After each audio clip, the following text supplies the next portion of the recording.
just a brief overview here of what we'll be looking at. We'll be taking a look at copying and moving assessment. So that's been quite a popular request that I know people are needing to do a lot at the moment, and I'm sure we'll need to do moving into September. And then we'll look at exporting and bulk editing data, the pupil progress migration process, so a little bit about what goes on here in the summer, and getting your tracker set up and what we might need from you. And yeah, also a look at getting your staff ready for next year. So just a few top tips around staff and syncing, and yeah, making sure you have the classes set up as they need to be. And then at the end, we should have a bit of time for Q&A. Just to mention now, if you could all just keep on mute for the duration of the call, just so we've got quite a bit to get through in half an hour. So yeah, keep yourselves on mute, and then if you have any questions, just pop them in the chat function that should be at the bottom of the Zoom app, and then, or if you're joining online, just the Zoom chat button. Just pop any questions you have on there, and my colleague Holly, who is also on the call, will yeah, we can run through any questions at the end of the session. Cool. So let me jump into the tracker and we will get going. Cool.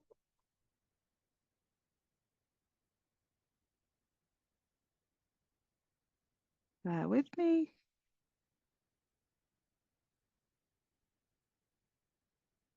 Cool, lovely. So hopefully everyone can see my screen okay. So yeah, the first thing we're going to take a look at is the copying assessment. So yeah, this can be really helpful if you're moving between different year groups or tiers, many different things, but definitely great for this time of year and also September. So if we jump into this tracker here,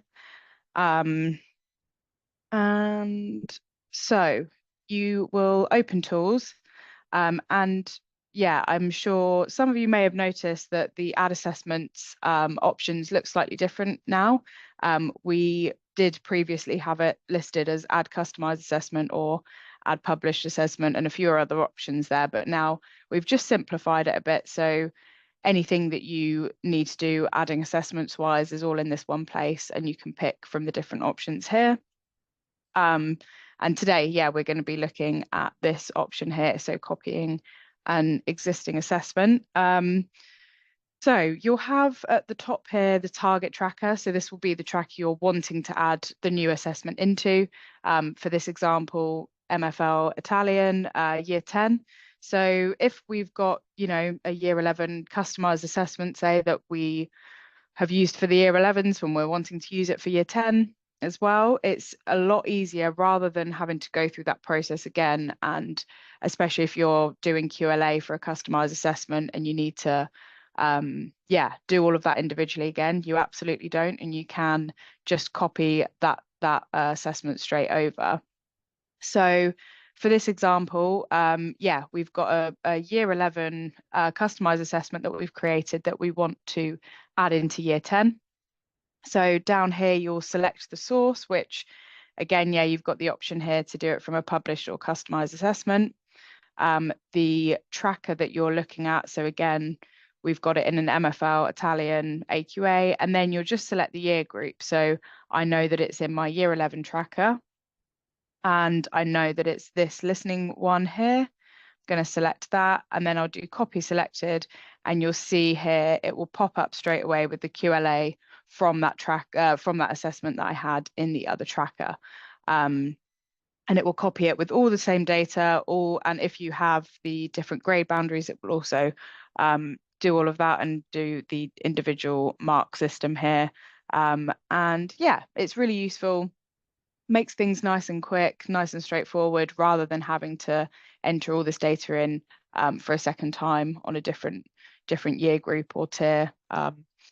And then we just go to the bottom here, you check which tracker you're selecting it into, save and collapse as we would with any other.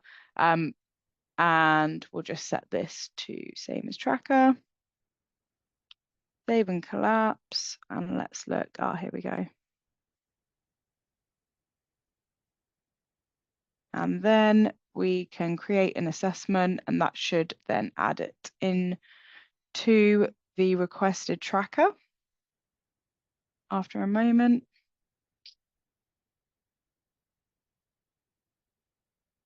And then, yeah, we can see the assessment's been copied over here, and you can make any other changes. You might need to slightly modify the grade boundaries if you're changing it into a different tier, or you know, change certain marks, whatever you need to, but at least you've got that main structure there that you can play around with, and copy it nice and straightforward. So similarly to that, in kind of time saving tips that we have, if we go into the English tracker, oh, bear with me.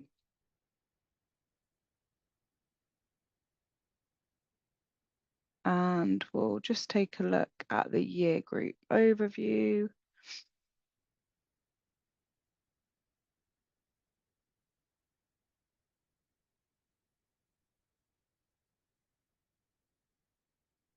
Cool. So another really helpful thing can be looking at the bulk edit tool. So that, again, really useful for this time of year and also early next year. If you've got data that's maybe stored in other places, or a tracker that can, you're needing to move data from one tracker to another, this is just a nice, easy way to kind of copy and paste that data in, or move data from a tracker into somewhere else if you're wanting to present it anywhere else, any other different applications you might have. But yeah, if you open the tools as usual, and then we go to the bulk edit tool here, it will then essentially open out the tracker into an edit, like a bulk edit kind of place. So you'll see that the automated, like the total marks and the colored columns, have now disappeared. It's just showing us the ones that we can actually edit ourselves. So if we take these, for example, we're going to click in. You only need to click in once. It does sometimes appear that it's not been selected, but it has. If you just select the top cell once, and then we're going to highlight like this, just grab your mouse and just drag, and then you'll be able to select the items you want. So for this example, I'm just going to use this, and we'll do Command C, and then you'll see it kind of glow, and you'll know that it's been selected. And the same with where I'm copying data into, just select the cell once. It looks kind of confusing because you can't always tell that it's been selected, but if I now do Control V, you'll then see that that data has been copied into those particular cells. Of course, one thing to remember, if you are, copying, pasting between, say, Excel or pupil progress, just remember the orders that the students are listed in. If they're listed in a slightly different way on another application, then just remember that when you're pasting it in or pasting it out, it's in that same order. And the same with the assessment data, just remembering to always select that right cell that will get it in the correct order. So yeah, once you've done that, you can then do save changes, and then whatever data you've copied in or taken out, whatever you're needing to do, will then be presented there, and you'll see now the total marks are there, back to normal. So yeah, that's a nice little handy tool for throughout the year if you're just needing to kind of get a lot of stuff moved across or edited. It can be really useful, and just, yeah, keep in mind. Cool. Then we will have a little look at, again, adding a class just whilst we're here on the main tracker. Just when you're adding a new class, and the same as adding staff members, it's just good to remember your MIS and how you've got it set up, as I'm sure some of you might have your MIS synced, or some of you might have it unsynced, depending on your particular setup. One thing to always remember is a few different troubleshooting tips for synchronizing. And this will come up a lot, I'm sure, with staff members particularly. When you're adding staff to your MIS, if you've got new staff joining in September, just remember when they're on your MIS, when we synchronize, we will it's sometimes hard for us to grab the people that aren't marked as a teacher. So if you're adding a new person, yeah, just ensure that they are marked as teacher rather than support. We purposely won't filter in all the people that are on, all the staff members that are on your MIS that are marked as support, and that's, you know, for a good reason. But if they're a teacher, just ensure that they're selected as a teacher. The same with their email. It's just important to always check that their email is the same, presented, and like the same capital letters, capitalization in the domain, all those kind of things. When we're running a sync, it will just mean that we are getting that correct data and there'll be no problems. And then you should, when you go to staff and see your listed staff members, you should see them listed there as long as those things are correct. But of course, throughout the year, please do reach out to us if you're seeing any issues with that. We'll of course always be able to have a look at what those issues might be with any synchronization of students and both staff members as well. Cool. And on that topic, I guess, with kind of moving into the next year, a little bit about, you know, the migration process and what happens on our end. So we will start to kind of move classes across and do the things in the back end, whilst you're having your summer break. And yeah, it's just a good thing to point out now. We will be sending out an email to data managers. So just keep an eye out around end of July, beginning of July, I think. The onboarding team will be sending you out an email. This will just be a survey asking you certain questions. Just things like, are there any new classes, any changes to your current setup and qualifications, if you've got subjects that are moving maybe to a different specification, that we would need to be aware of before the next academic year. And then what we'll do in the summer is migrate those classes into next year and resynchronize your class lists. And then the end of that process will be us sending you a completion email, which will again come through to the data manager and admin, informing you that the migration is complete. So yeah, that's a little bit about that. We'll also just go through the staff settings again. So down here as well, this is a good place to kind of, as I just mentioned, check what staff you have available, and who you've got on your list. You can of course type in a name there. You'll see then the option to invite them. So if they are, as long as we've got them synchronized from your MIS, or if they've been added manually, we should have them on this list here ready to invite, and you can just select to invite them from this list here. If you then go into these three little dots, you'll see the option to kind of upgrade and manage their permissions, manage their account.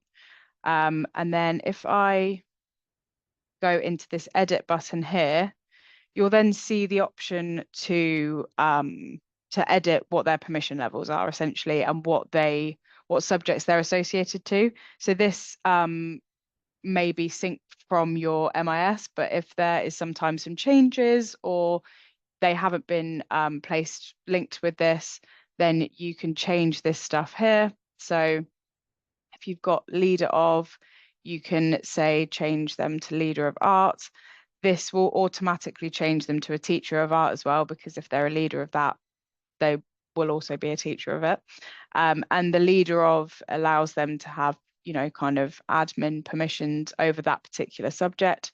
And then if we also have a look at this, you can just select multiple ones here, keep adding lots of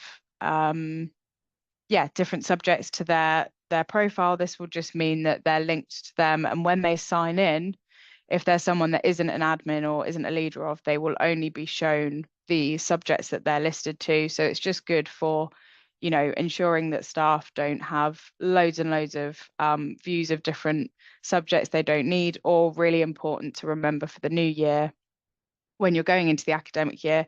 If people are logging on for the first time, they might have a profile in the system, but they are just seeing, seeing a blank screen essentially. It might be the first thing to look at is if they've been associated with any subjects or not. And here is, as soon as you just associate them to their correct subjects, they'll then be able to log in and see all their classes listed. And yeah, they'll be able to go in and use those trackers. So yeah, that's a kind of a whistle-stop tour of a few different kind of admin and data bits and pieces that might be useful for next year. Just to point out as well, I'm not sure how new or familiar some people are with the platform and how much they've used it until this point, or if they're going to be using it lots in September and they're not super familiar with everything. I'll also just point out, of course, our help button here. Really important. You can always book a call with any of the support team. We're always here to help. If you don't have time for a call as well, we've of course got the message function. You can send us a message whenever you like. We'll get to it as soon as we can. And yeah, you can also go to the help icon here, and you can search for any articles you might need, any keywords that you're looking for reports. It will show you a collection of those things. And then you'll see hopefully some articles that should help you along the way. But yeah, really, really, we do encourage anyone to get in touch with us. And if you have any feedback about anything, anything you need help with or anything that's not quite clear, please do get in touch with me or one of the other support team, and we will always be there to help. So yeah, I hope that was useful. Of course, we do have quite a few minutes spare to run through any questions people have. So I think there's a few in the chat. Yeah, I will hand over to Holly to answer any questions that people have. Okay, sweet. So let me just get the chat up. Hi everyone, by the way. Let me just scroll up to the top. So Hannah had a really useful question regarding the copy existing assessment feature. So that feature alongside published assessments, customized assessments, they are available. Oh, my chat's gone. Let me just double check. That feature itself is available all year round. Essentially, we mention it in the context of the beginning of the academic year, just because the platform and the classes migrate from the academic year 23 to 24 into 24 to 25. So essentially, with the copy existing assessment feature, any of the assessments that you've created this year that you're perhaps needing to carry forward gets archived with this year's academic data. So say, for instance, you've got a published assessment that you might have made a few changes to, and you want it to be present in your classes at the start of setup for the new year, you can effectively use that feature to get certain things set up for yourself.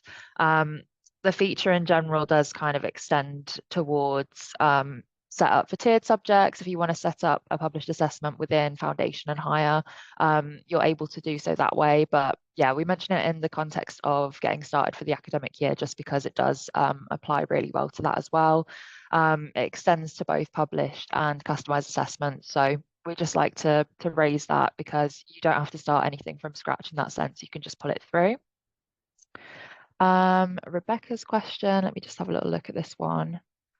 So in terms of the sync between the MISs and the platform, that tends to happen every 24 hours just to take into account any sort of changes made to class lists, staff details. So like what we'd mentioned, if certain aspects aren't syncing, say for instance, the email address between staff on the platform and the MIS, if you do in essence change that, we refresh the sync every 24 hours to account for changes like that. If you're noticing that something you've changed hasn't pulled through, we can also force a sync on our end, but typically it does take 24 hours for things like that to sort of refresh and align. So yeah, that's a really useful question. Let me just have a look at what Nicola said. Let me have a look. So in regards to Nicola's question, how would we access previous year's data? Would be good for their new teachers to be able to access their year 10 data. So that's a super useful question as well. So for year 10 classes moving into year 11 and year 12 moving into year 13, we do migrate the data forward for you just because essentially we recognize that they're 2-year courses. So the onboarding team takes over migration in that sense, unless told otherwise, essentially. So at the start of July time, they will be sending out a migration survey to data managers, just so we have that information to hand when we are sort of migrating the classes forward for you.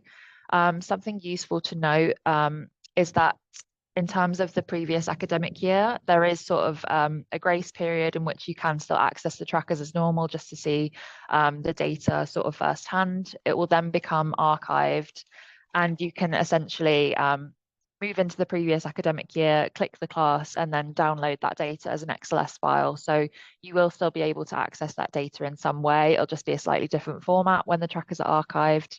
But yeah, for year 10 into year 11 and 12 into 13, that will get migrated forward for you, if that answers the question. Diane mentioned something similar. So yes, that will get carried forward for you. And if there's any sort of other assessments, like we said, the copy existing assessment feature does pick that up for you as well. Let me just check Gina's question. How can we set up a year 10 class now ready for the next year before we have class lists set up? So let me just double check this for you. Let me just have a look. So if you're wanting to sort of set up any classes in advance, it would be a case of adding a class as unsynchronized. The reason that we mention that is because in essence, we can only sync classes for 1 year at a time. So that's why the onboarding process tends to get you covered for the September period, just with the fresh year worth of classes, as we can't sort of synchronize 2 years at once in regards to class names, things like that. It leads to certain complications. However, you can add a demo class to certain trackers if you're wanting to kind of get a jump on things and have a look at the tracker layout as well. I will just pop in the chat on Zoom as well, just the onboarding email address in case anyone wants to note that down, as this can be really useful if you do have any additional queries. However, like we mentioned, there will be a survey sent out just so we have the additional information we might need for your migration. It gives you an opportunity to air those out. So I'll just send that below. And it does link to Karen's question as well. So what if we're changing our MIS? So yeah, that's kind of, I wouldn't say common, but it's not uncommon.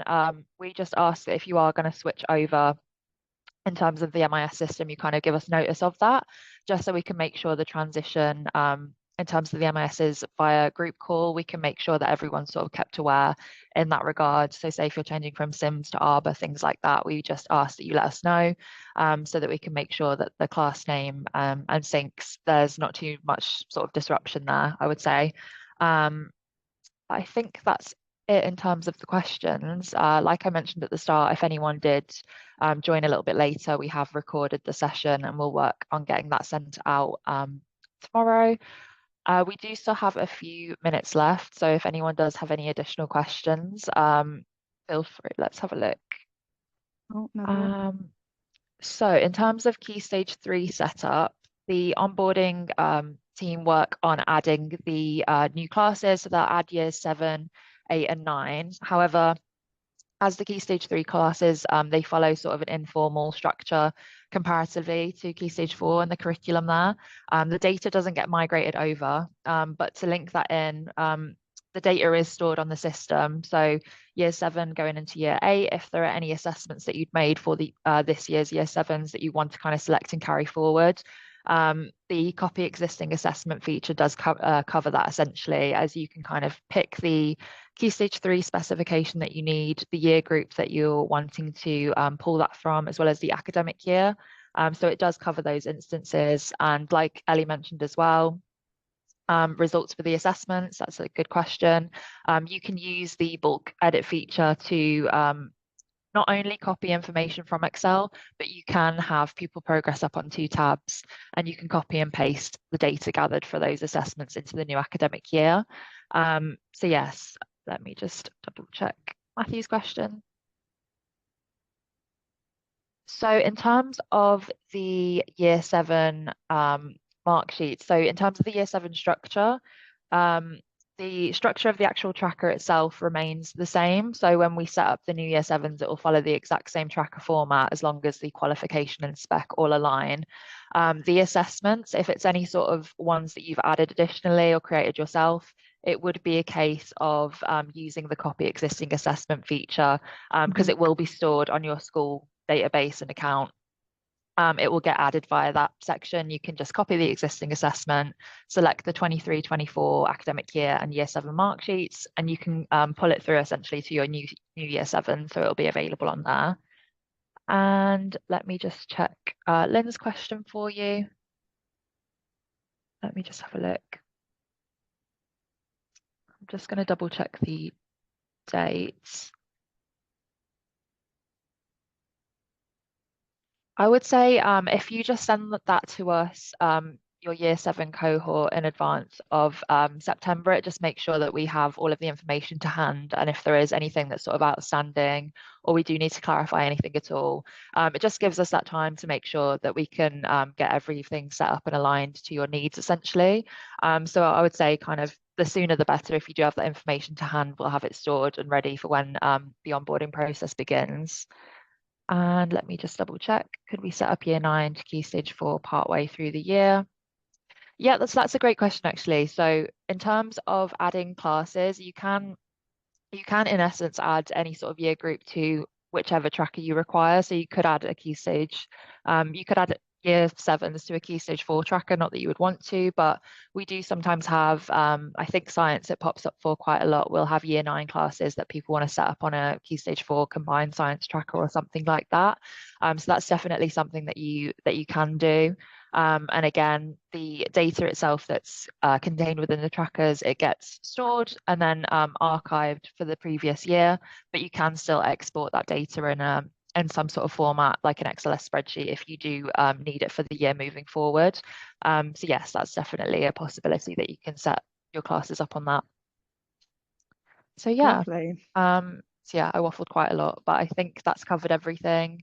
And yeah, like Ellie mentioned, the help chat is in the bottom right corner of the platform when you access it. So if you have any questions that you want to hit us with when you're on there, we'll be manning that as well. Yeah, thank you very much, guys. They're all really great questions, and thank you, Holly, for answering them all. Yeah, really appreciate you all joining. And like we mentioned, we'll send this out. You can refer back to it or send it on to your team. Yeah, and enjoy. Thank you very much for coming along. That's great. Thanks, guys.